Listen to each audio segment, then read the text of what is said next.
Hello tout le monde, je vous retrouve pour un petit unboxing, tuto, création, voilà, ça va être un petit mélange parce que j'ai fait une commande sur le site de WooMoon, donc dans leur boutique.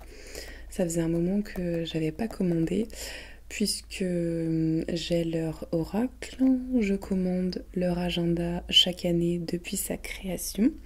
Donc c'est le 3e que j'ai eu en 2023. Et pour le reste, eh bien, je regarde de temps en temps les beaux livres qui sont proposés, mais c'est seulement quand j'ai vraiment des favoris que je commande sur leur boutique. Et là, il se trouve qu'avec leur nouvelle collection pour printemps-été, voilà, en tout cas les beaux jours lumineux, eh bien, j'ai trouvé 2 beaux livres et un kit à réaliser soi-même.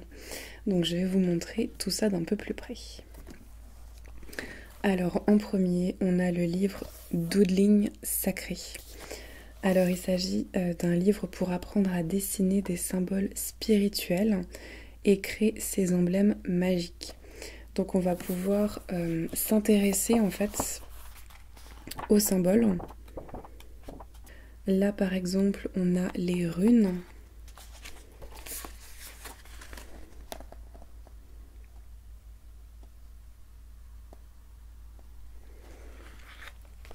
Et on va avoir en fait plusieurs symboles qui vont être expliqués.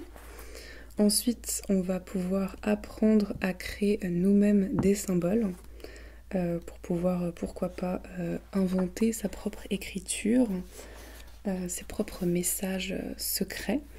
On a des espaces de liberté dans le livre pour pouvoir créer. Et d'après du coup Célia, cofondatrice des WooMoon, on peut également apprendre à créer des mandalas. Et j'aime beaucoup tout ce qui est coloriage. Et je manque pas mal de confiance pour créer la base en fait. Et j'aimerais beaucoup pouvoir créer le mandala avec un feutre noir par exemple et venir lui donner de la couleur ensuite. Donc je pense que en travaillant les symboles, en travaillant les modèles, je vais peut-être pouvoir avoir plus de confiance pour faire un mandala, on va dire, une construction plus grande. On va d'abord travailler les petits détails. Donc là, on est sur les cœurs, par exemple. Ici, on a tout le travail. J'essaye de vous montrer entre les bougies. Avec les yeux. Avant, il y avait un travail avec les mains.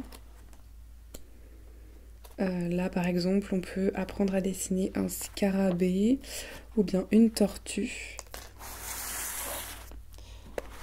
Je vais vous montrer ça d'un peu plus près pour que vous puissiez bien comprendre le système du livre. Hop.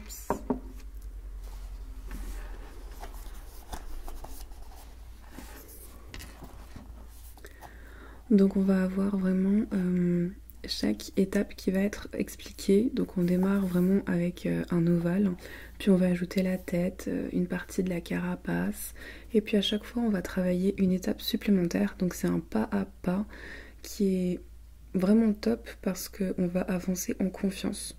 Et on va vraiment pouvoir créer un modèle vraiment travaillé, mais en y allant petit à petit. Et ça, je trouve ça rassurant pour démarrer, quoi. Et à côté, on a du coup la page blanche pour pouvoir s'entraîner, tout simplement. Donc pour les scarabées, on a la même chose. Et du coup, il marque dessiner un scarabée en suivant le pas à pas. Vous pourrez ensuite le décorer avec des motifs en vous inspirant par exemple des motifs de mandala. Donc là, il y a un numéro de page, j'ai vu des plumes, j'ai vu des coquillages. Voilà, il y a déjà des mandalas qui apparaissent.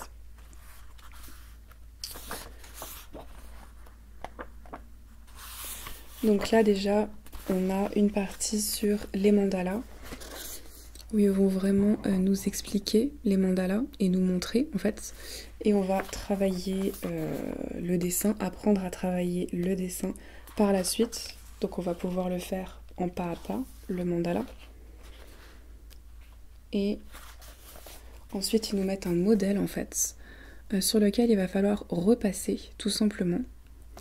Et ensuite, à côté, on a une page. Alors, je ne sais pas si vous allez bien voir, parce que moi, concrètement, avec le retour caméra, je vois pas grand chose. Mais on a un cercle sur cette page ici, plusieurs cercles. Donc, on en a un central et ensuite, ça part, il y en a plusieurs. Et on va pouvoir en fait combiner différentes techniques pour créer son mandala. Et du coup, au total, on a 3 pages pour créer son propre mandala. Donc c'est vraiment un livre très intéressant au niveau de l'apprentissage pour le dessin des toutes ces petites symboliques qu'on peut retrouver, ouais, tous les symboles un peu spécifiques qu'on peut retrouver. Rien qu'au travers, par exemple, des hiéroglyphes, voilà, dans la spiritualité, dans les runes, tout ça. À chaque fois, il y a certains symboles qui ont été utilisés. Je trouve ça assez passionnant, le côté archéologue en moi. Et donc, on va apprendre toutes ces choses et en même temps, on va pouvoir apprendre à dessiner. Donc, je trouve que c'est vraiment un bon combiné. C'est un bon livre qui va être très très intéressant à travailler. Je vais mettre ça de côté et je vais vous montrer le deuxième qui a fait tilt chez moi. Il s'agit d'un livre pour équilibrer ses chakras. Donc déjà la couverture elle est juste sublime. Elle est colorée. Elle est vraiment très très jolie. Et puis le format du livre est très intéressant. Pour vous faire une idée, bon après j'ai des grandes mains donc je sais pas si ça peut bien vous guider, mais en tout cas c'est un livre qui se prend très facilement en main. Il est un chouïa plus grand qu'un livre de poche, voilà, pour vous faire une idée. Il tient super bien en main, et puis au niveau de la couverture, on a une finition cartonnée très très agréable.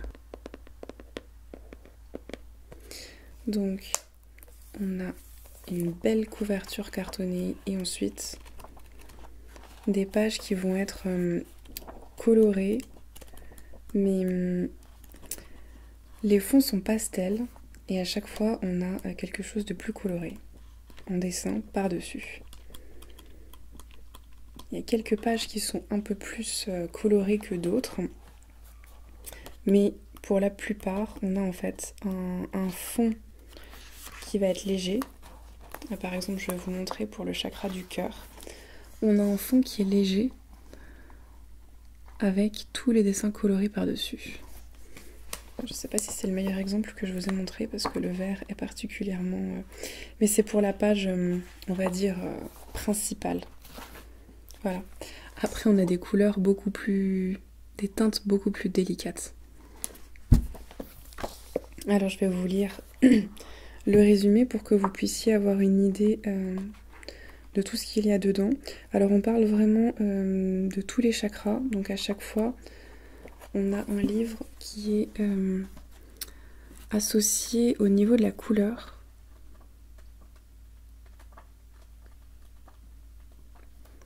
Donc si vous connaissez à peu près les couleurs des chakras, voilà, là on passe vraiment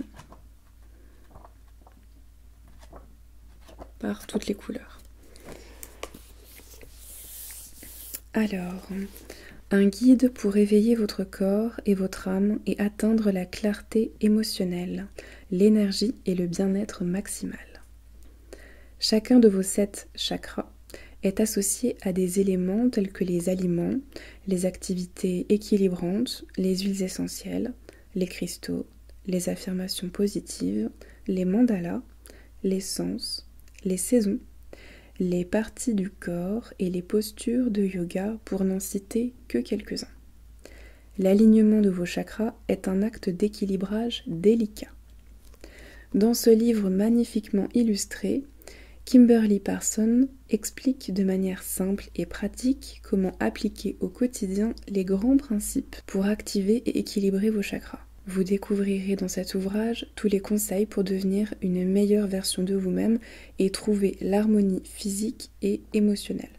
Donc à chaque fois, on va aborder un chakra Et on va voir tout ce qui touche à ce chakra, tout ce qui tourne autour pour pouvoir le comprendre, aider à le rééquilibrer, voir s'il y a un déséquilibre ou pas, et puis rééquilibrer ce qui est nécessaire pour se sentir mieux tout simplement.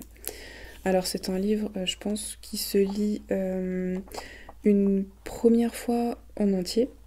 Et ensuite, je pense que quand on ressent certains déséquilibres, eh bien, on peut le reprendre et réétudier le chakra en particulier. Donc, si vous ne connaissez pas du tout, donc il y en a 7. Chacun est associé à une couleur.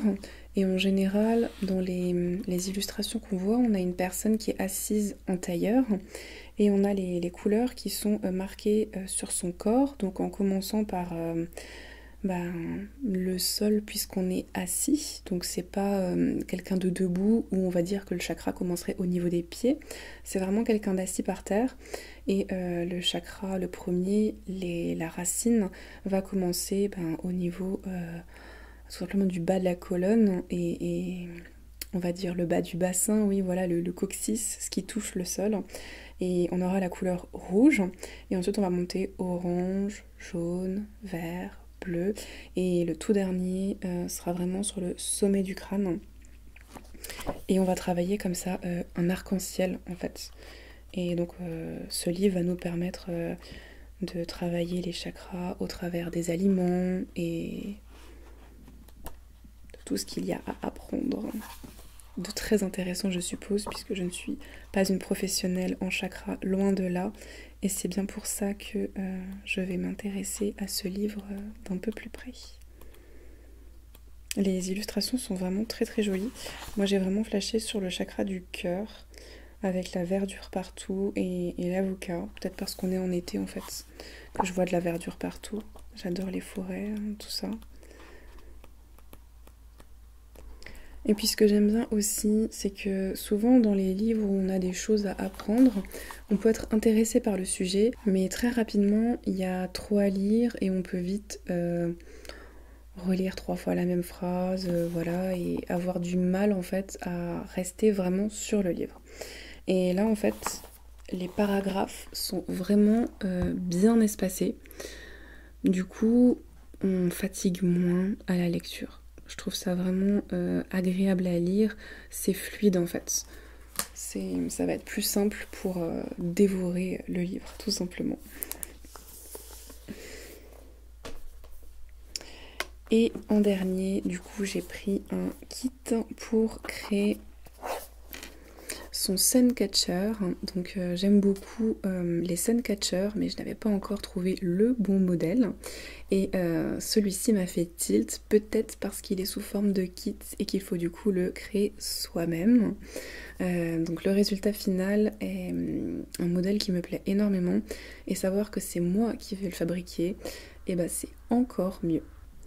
Du coup, je vous ai montré ma commande là ce soir en rentrant, en la découvrant avec un peu d'avance dans ma boîte aux lettres. C'est toujours un plaisir quand on reçoit une si jolie commande en avance. Mais pour la création du Suncatcher, je vais vous retrouver plutôt quand le soleil va se lever. Ce sera aussi plus sympa pour montrer peut-être les jolies étincelles que pourra faire le Suncatcher. Donc je vous retrouve pour le créer dès que le soleil se lèvera. Alors j'ai ramené le coffret que je vous ai montré l'autre soir. Donc ça y est, il fait jour, il y a eu de l'orage cette nuit, il a plu une bonne partie de la nuit et c'était nuageux toute la matinée, mais là il y a un petit rayon de soleil, donc j'en profite pour pouvoir créer le Suncatcher.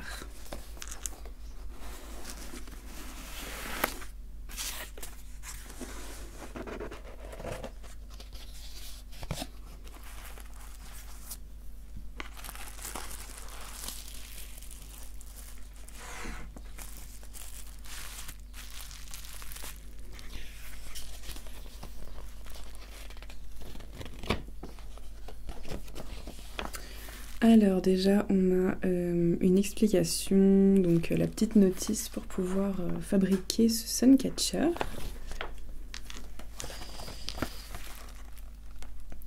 Alors on a un petit numéro pour chaque objet, chaque matériel. Donc ça c'est pratique. Ça va être facile à comprendre. Je vais mettre ça de côté. Le coffret est super sympa. J'aime beaucoup. Et puis à l'intérieur du coffret, on a une finition toute douce. Un peu comme ce qui recouvre l'intérieur des boîtes à bijoux. Un peu une matière velours comme ça, toute noire. C'est tout doux pour pouvoir,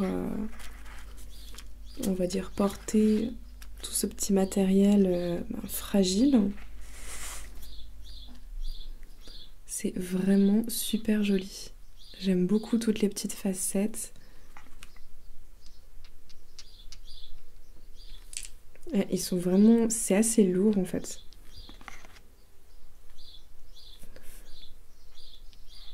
Je m'attendais pas à quelque chose d'aussi lourd. C'est la première fois que je vais faire un vrai suncatcher. Par vrai, j'entends avec du coup des cristaux avec vraiment beaucoup de facettes. Il y en a énormément. Et ils sont vraiment super jolis. Celui que j'avais réalisé, c'était avec des perles à facettes en forme de gouttes. Et du coup, des perles plutôt, je pense, en plastique dur. Alors, on va voir ce qu'ils nous disent pour commencer. Pour fabriquer ce mobile, vous aurez besoin de une règle ou un mètre ruban, une paire de ciseaux, une pince et une bague d'assemblage. Alors, j'ai déjà fait des bijoux fantaisie au début de ma chaîne YouTube, avant même de la créer, il me semble. Je faisais des bijoux fantaisie et j'avais une bague de cette sorte pour pouvoir fermer les anneaux. Donc on coince en fait les anneaux dedans. Et avec la pince, on va... C'est pour éviter d'avoir deux pinces en fait. On va avoir la bague d'un côté, on va placer les petits anneaux qu'on a au niveau du matériel. Et avec la pince, on va venir les ouvrir ou les fermer. C'est le côté pratique. Bon, après moi j'avoue que j'ai plusieurs pinces, donc c'est encore plus rapide avec deux pinces. Mais c'est bien une petite bague comme ça, c'est toujours utile. Alors on va sortir le matériel. Donc là on a une attache pour fixer en fait le suncatcher. C'est avec une pastille adhésive en fait. C'est super sympa.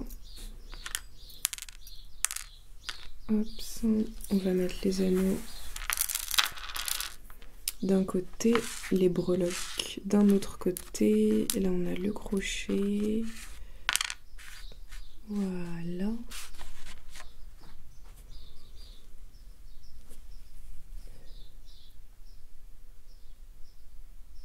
C'est super joli, j'adore.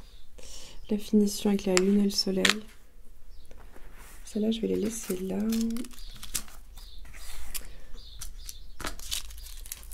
Ok. Du coup, je vais chercher ce qu'il me faut. Et puis, eh bien, je vais passer à la fabrication. Je vais aller à mon rythme et puis je vous montrerai une grande partie de la fabrication, mais bien sûr pas tout, parce que je sais pas du tout combien de temps ça va me prendre. Je vais essayer de regarder quelle heure il est pour voir combien de temps ça me prend au total, pour vous donner une idée.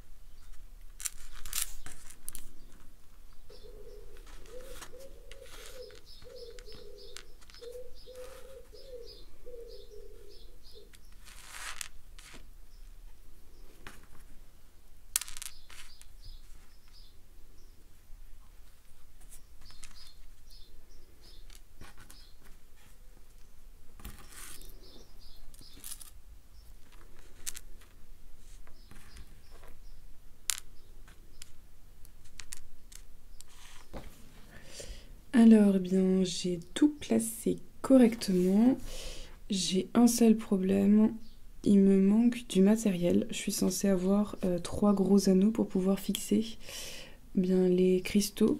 Et malheureusement, eh bien, je n'ai que 2 tailles, donc les petits et les moyens. J'ai pas les gros anneaux qui sont censés pouvoir passer à l'intérieur pour le maintenir. Donc je vais essayer de voir si j'en trouve encore dans ce qui me reste de matériel quand je faisais du coup des bijoux fantaisie. Puisque le petit séché est vide, j'ai sorti tout le matériel. Donc je n'ai pas pu égarer les 3 anneaux qui me manquent. Donc je vais essayer d'aller retrouver mon matériel et de voir si j'ai des anneaux de la bonne taille et surtout en doré. Ça m'arrangerait. Bon, je n'ai pas trouvé d'anneaux de la bonne couleur. J'en ai que couleur bronze ou des argentés. Donc j'ai récupéré des tiges en métal de la couleur dorée. C'est pas tout à fait le même doré, mais bon, tant pis.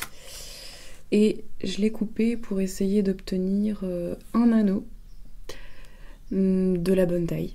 Je vais essayer de faire 2 autres fois cet anneau puisque j'en ai besoin de 3. Donc on va essayer de faire ça correctement.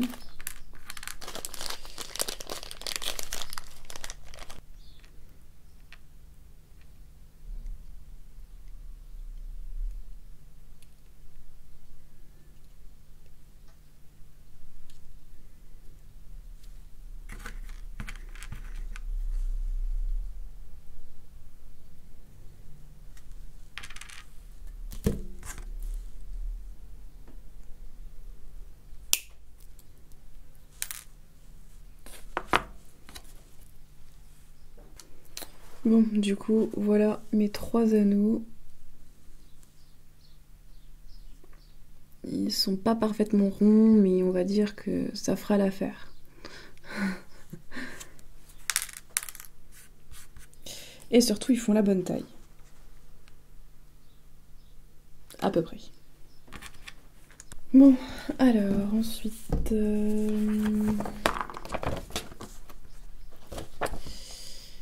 Assemblez les parties en bois, la chaîne pour suspendre votre mobile et le crochet. Figure 1. Assemblez ensuite les pendentifs. Figure 2. Puis attachez les pendentifs au mobile bois. Figure 3. Et vérifiez que votre mobile est bien équilibré et accrochez-le à un endroit ensoleillé à l'aide du crochet et de l'attache adhésive fournie. Bon, c'est parti.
Bon, la bonne nouvelle, c'est qu'on a un bon équilibre. Donc j'ai réussi à trouver la bonne astuce pour que ça tienne. C'est déjà ça.